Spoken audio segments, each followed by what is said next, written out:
In the last lesson, we learned how to send requests to the backend PHP file, and our requests have been sent successfully. In this lesson, we will learn how to deal with responses. First, let's figure out why the response function has been triggered for 4 times. The response function is triggered by the onReady state change property. The onReady state change property monitors the value change of the ready state property. So first, we need to know what the ready state property is. According to the manual provided by Mozilla, the ready state property returns the state an XML HTTP request client is in. In total, the ready state property has 5 values, which represent 5 states. Its value starts at 0 and will become 4 in the very end. The onReady state change property monitors the value of the ready state property. Every time ready state's value changes, the response function will be triggered. 0 to 1, 1 to 2, 2 to 3, and 3 to 4. In total, there are 4 value changes. Therefore, the response function will be triggered 4 times. 0 means unsent. The XML HTTP request object has been created, but the open method has not been called. This means there is no Ajax connection yet. 1 means opened. The open method has been called. The Ajax connection has been created. 2 means headers received. The send method has been called. The headers and status properties are available. In other words, when the ready state has become 2, our request has been sent successfully. 3 means loading. Our Ajax program started to download response data from the backend program. 4 means done. All response data has been downloaded from the backend program. Now, let's console log the ready state property in the response function. Refresh the page and click the button. We can see we have 1, 2, 3, and 4. 4 means everything is ready. To process the response, we need to wait till the ready state becomes 4. Therefore, the first thing we should do in the response function is to check the value of the ready state property. We need to make sure its value is 4.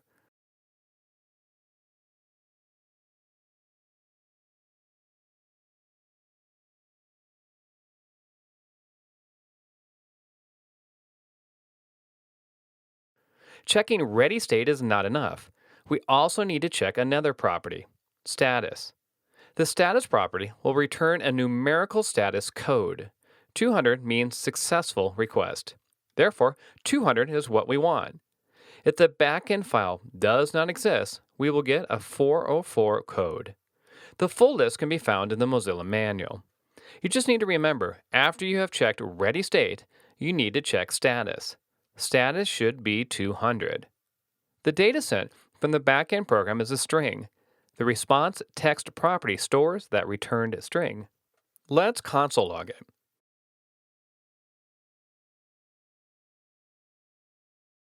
We can see we have an HTML text.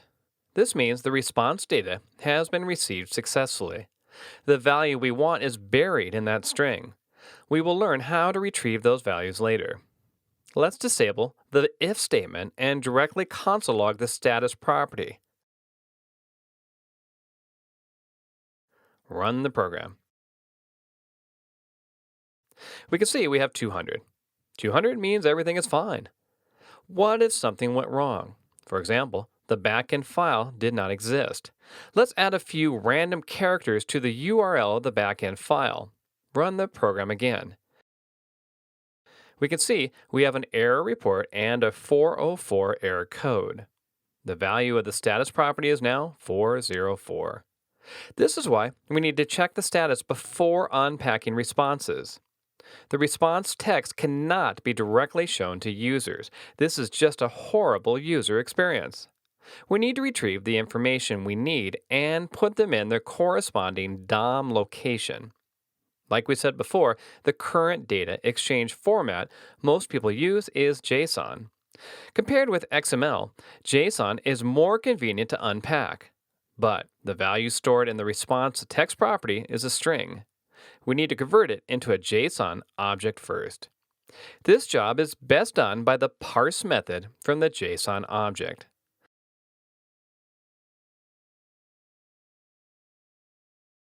Let's console log the parsed result.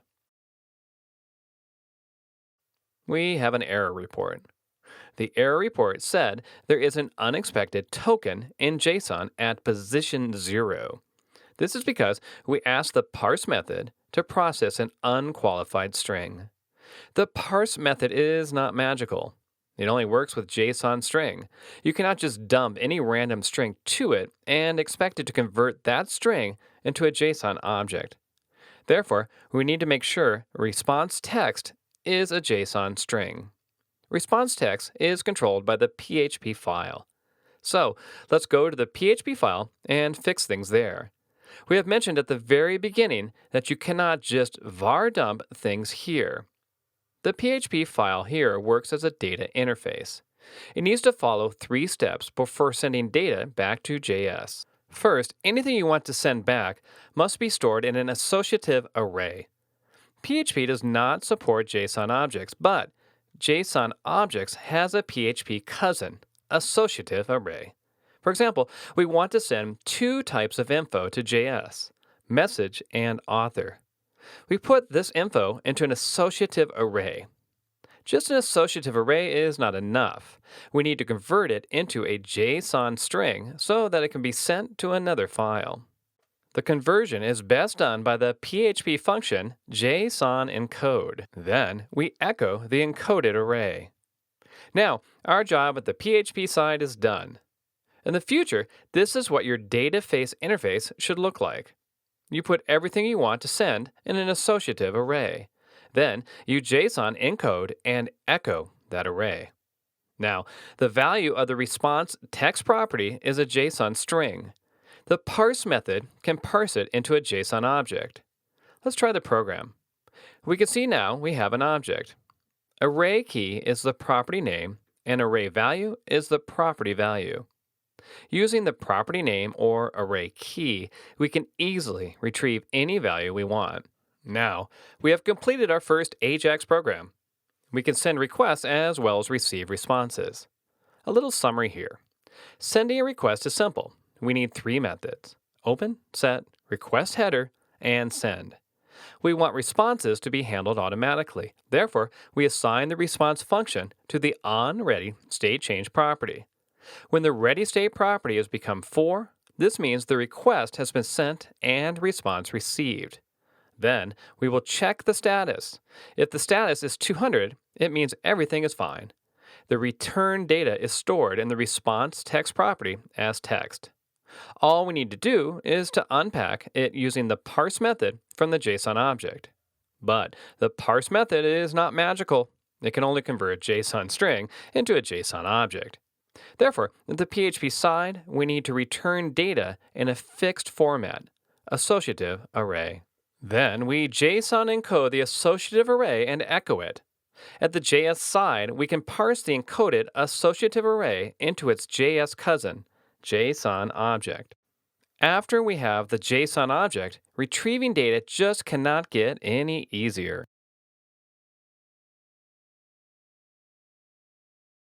We have learned how to send data using the post method. Now, let's figure out how to do it using the get method. Sending data using get is very simple. First, we disable the setRequest header method. We do not need it now. Then, we go to the open method, can switch post into get. Next, we move the data we want to send from the send method to the variable URL. We connect the data and the URL using a question mark. And that's it. At the backend side, we var dump global array get. Now, let's try the program. We can see our request has been sent successfully. We can also see that the URL of the backend program now contains the data we send using the get method.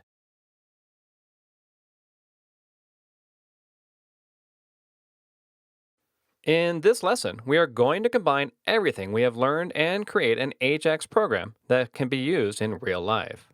We will connect our Ajax program to PHP and MySQL. Therefore, a review of our PHP and MySQL lesson is highly recommended. We have prepared a program for you. In total, we have 3 functions: request, response, and make list item. The request method will send range all to the backend PHP file. The method is post. At the PHP file, we first check if post range exists or not. If it exists, then we check if its value is all or not. If post range can pass the two tests, we will JSON encode and echo an associative array. The associative array contains two elements, brand and model. The response function will handle data sent from the backend PHP file. After we have checked ready, state, and status, we JSON parse the response text property and assign it to the result. Now, result is a JSON object. Based on its two properties, we prepared a string. This string will be displayed as a list item. To create each li tag and insert them into the ul tag, we have prepared a self-defined function, makeListItem. The function requires two arguments.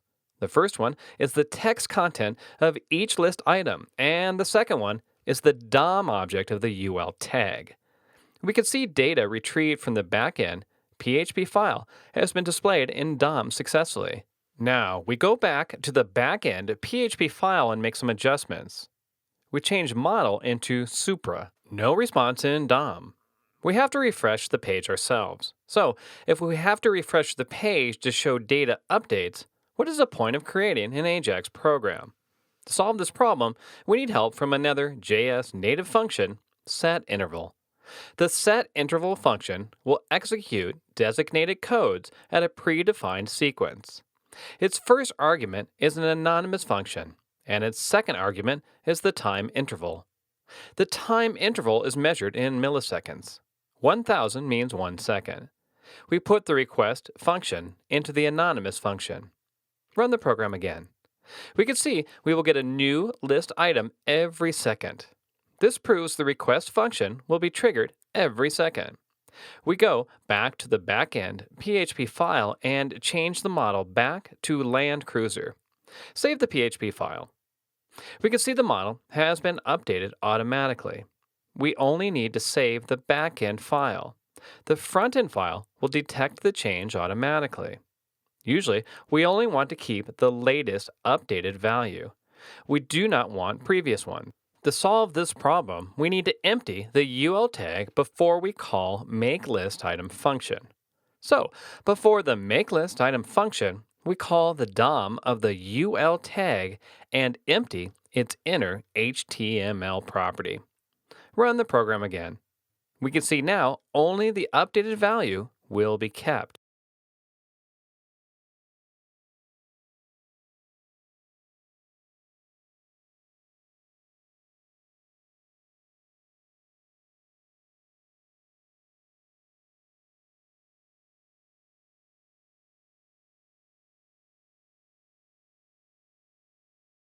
In this lesson, we're going to connect our Ajax program to the MySQL database. We have prepared a database for you. The database name is Ajax. Inside it, there is a table called car. The car table has three fields, car ID, brand, and model. Currently, there are 7 rows in the table. After we have validated post range, we get connected to the database. Then we prepare the SQL statement. We select all fields from the car table.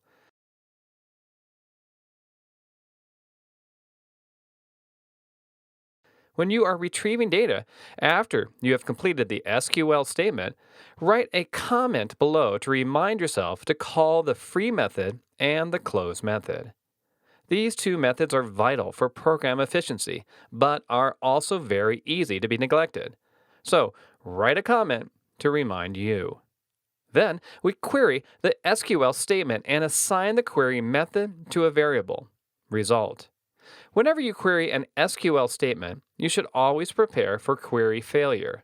We need to check the result first. If the result is false, this means something is wrong with the query. If result is true, this means the query is successful and we can unpack retrieved data. Even when data has been successfully retrieved, we still need to do one more check. we need to check how many rows have been returned. If the number of rows of the property is 0, this means either the table is empty or there is no matching row.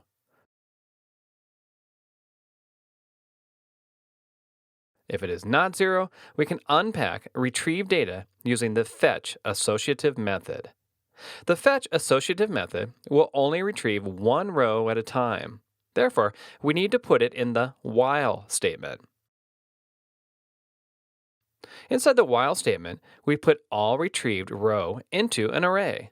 Eventually, all retrieved rows will be stored in the all rows array. Each row is an element. Each array element is an associative array as well. Then, we JSON encode and echo the all rows array. After we have returned the retrieved result, we no longer need the object retried by the query method. So, we install the free method to clear it. At the end of the program, whether the SQL query is successful or not, we need to call the close method to disconnect from the database. Now, the PHP side is done. We need to go to the Ajax side. At this moment, the variable result is an array, not a JSON object anymore. Its array element is a JSON object. Let's console log the result to prove this.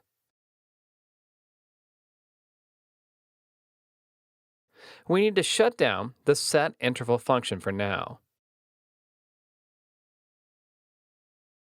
We can see the result we have on the console table is an array.